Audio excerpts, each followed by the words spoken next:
စားပဲပန်းကားဘာလဲ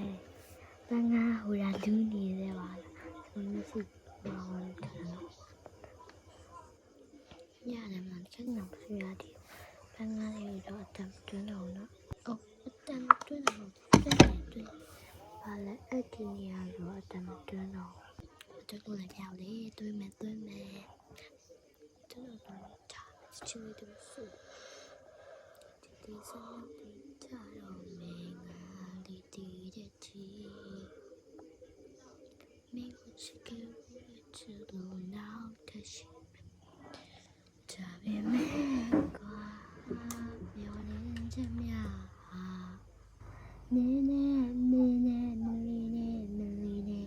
ဒီနီးဘူး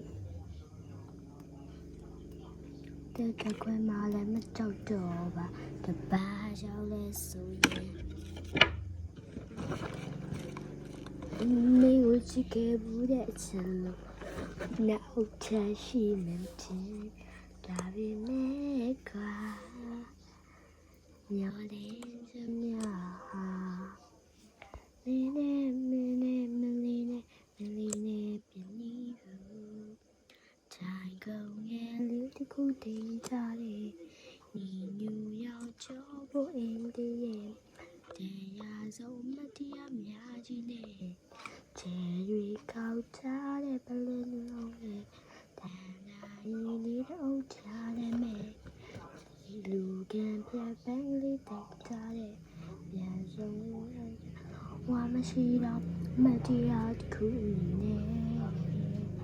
တီတရားရှိမေ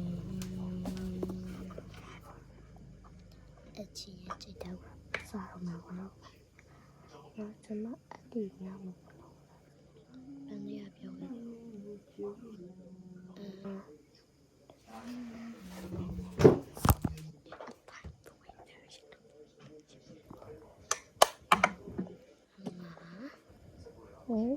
ကနေအဲ့အောက်တမှာပြောအများကြီးလာစိုးနေပါတယ်အောင်မလည်းပါလိစိုးမှာပေါ့နော်ဒီအနေစိုးချရပြလာမနဲ့လာဟုတ်ပါ